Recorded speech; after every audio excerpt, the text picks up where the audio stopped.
Saudi আরবের এক ধনী শেখের বাড়িতে একদিন হঠাৎ তার স্ত্রীর ফোন এলো। ফোনের ওপাশের আওয়াজটা ছিল আতঙ্কিত। কাপা কাপা গলায় মহিলাটি বললেন, আপনি তাড়াতাড়ি বাড়ি আসুন, আমাদের বাংলাদেশি কাজের লোকটি আমার সাথে খুব খারাপ ব্যবহার করেছে, আমি খুব ভয় পেয়ে গেছি, আমি নিজেকে ঘরের মধ্যে বন্ধ করে রেখেছি।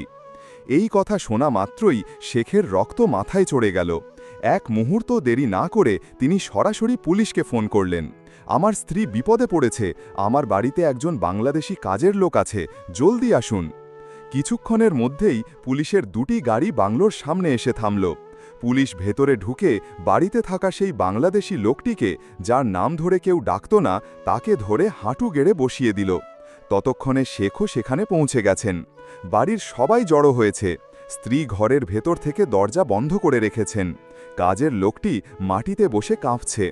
আর তখনই এমন এক সত্য সামনে এলো, যা শোনার পর একজন পুলিশ অফিসারের চোখ দিয়েও জল গড়িয়ে পড়ল।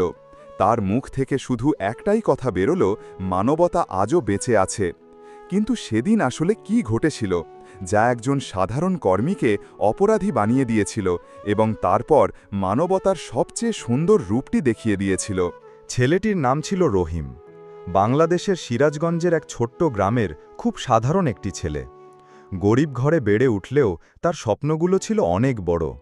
বিয়েও হয়েছিল, কিন্তু কয়েক সপ্তাহের মধ্যেই তার স্ত্রী কোনো কারণ ছাড়াই বাপের বাড়ি চলে যায়। এরপর একদিন গ্রামের পঞ্চায়েতে সবার সামনে দাঁড়িয়ে সে এমন এক অভিযোগ তোলে, যা রহিমের পায়ের তলার মাটি সরিয়ে দেয়। আমি ওই বাড়িতে আর ফিরে যাব না, কারণ আমার স্বামী একজন অযোগ্য পুরুষ। এই ঘটনার পর থেকে গ্রামে সবাই তাকে নিয়ে হাসাহাসি শুরু করে। মানুষের বাঁকা চাহনি তীরের মতো তার বুকে বিঁধত। অপমানে রহিম নিজেকে একটা ঘরের মধ্যে বন্দি করে ফেলে। তার বাবা মা ভাবতেন ছেলে হয়তো অসুস্থ, কিন্তু আসলে সে ভেতর থেকে ভেঙে চুরমার হয়ে গিয়েছিল। এরকমই একদিনে তার এক বন্ধুর ফোন আসে। যদি বিদেশে যাওয়ার মন থাকে, তাহলে খুব কম টাকায় সৌদি আরবের ভিসা পাওয়া যাচ্ছে, ভেবে দেখ। সেই দিনটি রহিমের ভাগ্যকে নরক এবং স্বর্গ দুটোই দেখাতে চলেছিল। যেদিন রহিম প্লেনে বসেছিল, তার চোখে ছিল এক নতুন স্বপ্ন। মনে একটাই চিন্তা ছিল, এবার আমি আমার বাবা মায়ের মুখ উজ্জ্বল করব। গ্রামের মানুষের অপমানের জবাব আমি আমার কাজ দিয়ে দেব। কিন্তু সে জানত না যে এজেন্ট তাকে ভিসার ব্যবস্থা করে দিয়েছিল, সেই ছিল তার জীবনের সবচেয়ে বড় প্রতারক। এজেন্ট তাকে এয়ারপোর্ট থেকে নিয়ে গিয়ে একটা তাঁবুর মতো জায়গায় তুলল, যেখানে আরও অনেক শ্রমিক ছিল। তাদের কারো চোখে আশা ছিল না, মুখে ছিল না কোনো ভাষা। শরীরগুলো শুধু যন্ত্রের মতো কাজ করে যাচ্ছিল। রহিমকে বলা হয়েছিল ফার্ম হাউসের দেখাশোনার হালকা কাজ, কিন্তু তৃতীয় দিনেই তাকে বিল্ডিংয়ের ছাদ থেকে ভারী ইট তোলার কাজে লাগানো হলো। প্রচণ্ড রোদে বিনা খাবার পানিতে তাকে দিনভর খাটানো হলো। যখন সে প্রতিবাদ করল, সেই এজেন্ট এসে শান্ত গলায় হুমকি দিল, তোর সব কাগজপত্র আমার কাছে আছে, বেশি কথা বললে দেশেও ফিরতে পারবি না, এখান থেকে পালাতেও পারবি না। আর এখানকার পুলিশ আমাদের মতো গরিবদের কথা শোনে না, বুঝেছিস? রহিম ভয় পেয়ে গেল। টাকা নেই, কাগজপত্র নেই, পরিচিত কেউ নেই। তার কাছে শুধু দুটো জিনিস ছিল, চুপ থাকা আর তার অসহায়তা। সে দাঁতে দাঁত চেপে কাজ করতে শুরু করল। শুধু ভাবত, আর কয়েকটা মাস কষ্ট করে টাকা জমিয়ে বাড়ি ফিরে বাবা মাকে একটা ভালো জীবন দেব। একদিন সেই এজেন্ট তাকে এক ধনী শেখের কাছে নিয়ে গেল। শেখ মুস্কুরিয়ে বলল, ঠিক আছে, ভালো করে কাজ করলে বকশিসও পাবি আর আরামও পাবি।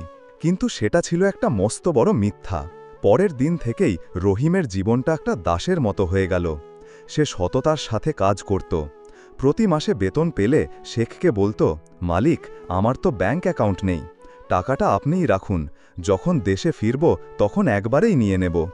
শেখ বলতো, তুই আমার ছেলের মতো, চিন্তা করিস না, তোর টাকা তোর আগে তোর বাড়িতে পৌঁছে যাবে। কিন্তু দেখতে দেখতে 3 বছর কেটে গেল।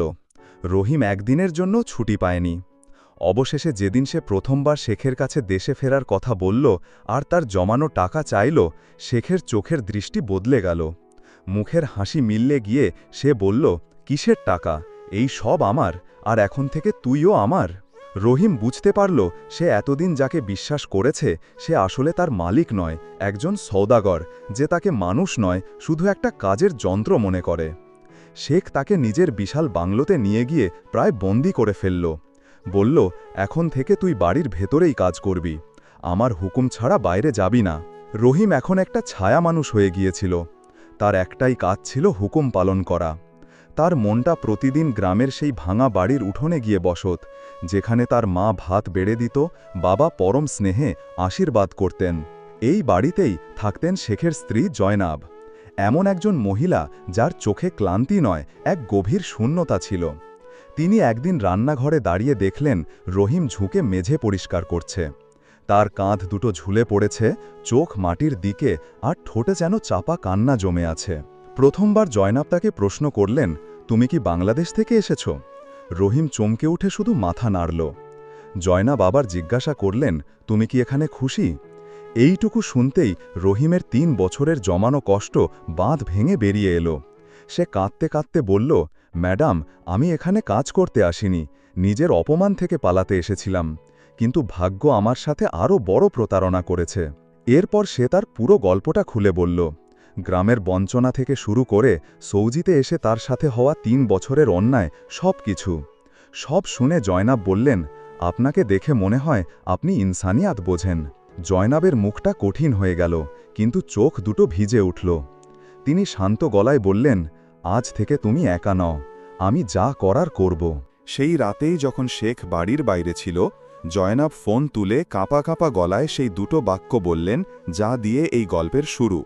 তাড়াতাড়ি আসুন, কাজের লোকটি আমার সাথে খারাপ ব্যবহার করার চেষ্টা করেছে, আমি নিজেকে ঘরে বন্ধ করে রেখেছি।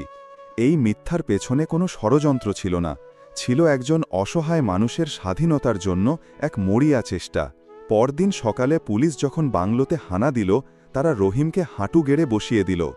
জয়নাব ঘর থেকে বেরিয়ে এসে ভয় পাওয়ার অভিনয় করে বললেন, ও আমার কাছে ওর মালিকের বিরুদ্ধে অভিযোগ করছিল, বলছিল আমার স্বামী ওর টাকা দিচ্ছে না। ও চিৎকার শুরু করায় আমি ভয় পেয়ে ঘরে ঢুকে যাই। পুরো বাড়িতে তখন নিস্তব্ধতা। রহিম অবাক হয়ে জয়নাবের মুখের দিকে তাকিয়েছিল, কিন্তু তার চোখে রাগ ছিল না, ছিল কৃতজ্ঞতা। শেখ এসে চিৎকার করে বলল, ওকে জেলে ভরো, কিন্তু পুলিশ অফিসার তাকে থামিয়ে দিলেন। তারা রহিমের কথা শুনতে চাইলেন। রহিম কাঁপা গলায় বলল, স্যার, আমি শুধু আমার ৩ বছরের জমানো টাকা চেয়েছিলাম দেশে ফিরে যাওয়ার জন্য, কিন্তু মালিক আমাকে এখন বন্দি করে রেখেছেন। পুলিশ সব বুঝতে পারল, শেখের কাছে রহিমের কাগজপত্র কেন, তার ব্যাংক অ্যাকাউন্ট কেন নেই। শেখ যখন অফিসারকে ঘুষ দেওয়ার চেষ্টা করল, তখন সব পরিষ্কার হয়ে গেল। অফিসার তার পিস্তল টেবিলে রেখে বললেন, আমরা মানুষ, দালাল না।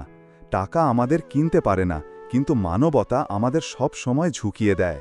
রহিম কাঁদতে কাঁদতে বলল, আমার কিছু চাই না স্যার, শুধু আমার বাবা মায়ের কাছে ফিরে যেতে চাই। পুলিশের সিদ্ধান্তে রহিম নির্দোষ প্রমাণিত হল। শেখকে তার প্রতারণার জন্য আটক করা হল। পুলিশ অফিসার জয়নাবকে বললেন, যদি আপনি নিজের স্বার্থের জন্য মিথ্যা বলতেন, তাহলে আজ একজন নির্দোষের জীবন নষ্ট হয়ে যেত, কিন্তু আপনি মানবতার জন্য মিথ্যা বলেছেন, তাই এই দুনিয়া আজ আপনার সামনে নত। রহিমকে তার ৩ বছরের সমস্ত পারিশ্রমিক বুঝিয়ে দেওয়া হল। পুলিশ তার টিকিটের ব্যবস্থা করে দিল। যখন সে এয়ারপোর্টে প্লেনে বসল, তার চোখে ভাসছিল শুধু তার মায়ের মুখ। কয়েক মাস পর রহিম তার পরিবারকে নিয়ে শহরে চলে আসে, একটি ছোট দোকান খোলে। ধীরে ধীরে তার ব্যবসা বড় হয় এবং আজ সে আরও অনেককে কাজ দিয়েছে। সে আবার বিয়েও করেছে, এবার এমন একজনকে যে তার অতীতকে নয়, তার বর্তমানকে ভালোবেসেছে। যখনই কেউ তাকে জিজ্ঞেস করে, আপনার মালিকের স্ত্রী যে মিথ্যাটা বলেছিলেন সেটা কি ভুল ছিল, রহিম শুধু মুস্কিয়ায় বলে, ওই মিথ্যাটা না থাকলে আমি হয়তো কোনো দিন সত্যিটাকে নিয়ে বাঁচতেই পারতাম না। কখনো কখনো একটা মিথ্যাই মানুষের জীবনের সবচেয়ে বড় সত্যি হয়ে দাঁড়ায়।